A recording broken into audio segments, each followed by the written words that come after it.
आज मणिपुर पर चर्चा हो जाए, लेकिन सर्वप्रथम कुछ ही महीने पहले प्रधानमंत्री मोदी ने मणिपुर के संदर्भ में क्या कहा था वो सुन लेना जरूरी है।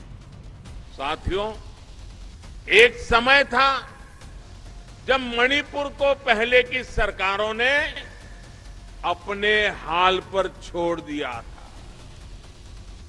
जो दिल्ली में थे वो सोचते थे कि कौन इतनी तकलीफ उठाए, कौन इतनी दूर जाए।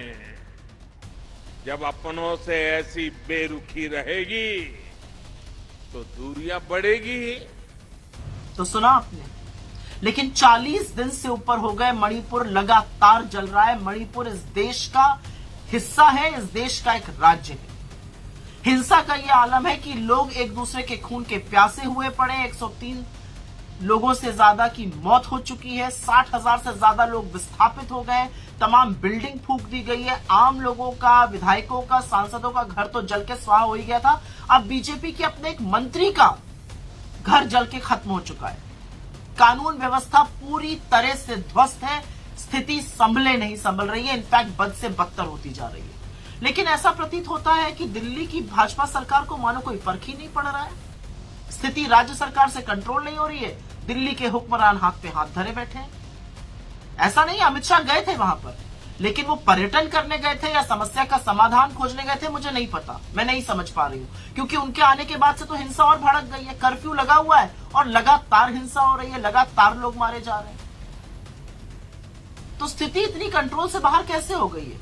इस देश के प्रधानमंत्री जब वहां पर चुनाव प्रचार कर रहे थे, नरेंद्र मोदी जी, तो अगले 25 साल की नींव रखने की बात करते थे। अब जब हिंसा भड़की हुई है तो ना शांति की एक अपील है, ना एक सार्वजनिक रूप से उन्होंने शब्द बोला है इस हिंसा के खिलाफ, इन मौतों के खिलाफ।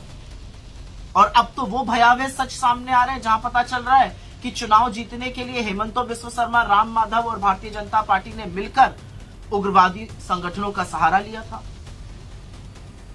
और मीडिया के मेरे साथियों से सिर्फ मैं इतना कहना चाहूंगी, क्योंकि मणिपुर दिल्ली से दूर है, क्योंकि मणिपुर में भाजपा की सरकार है, और क्योंकि मणिपुर के हालात बताने से इन लोगों के काले कारनामे सामने आ जाते हैं, कब तक कवर फायरिंग दीजिएगा? मणिपुर इस देश का हिस्सा है, और जो अखंड भारत का दंभ भरते हैं, पहले इस देश के एक हिस्से को तो बचा लीजिए। जो जुमला फेंकते हैं रूस और यूक्रेन का युद्ध रुकवाने का, पहले ये गृह युद्ध तो रुकवा लीजिए। असलियत यह है कि मणिपुर जल रहा है। प्रधानमंत्री जी, अगर आपको अपनी यूएस की पैकिंग से फुर्सत मिल जाए तो संज्ञान लीजिए और स्थिति में सुधार बहाल करने के लिए प्रयास करिए, क्योंकि ऐसा लगता है कि मणिपुर को तो आपने उनके हालात पर छोड़ दिया।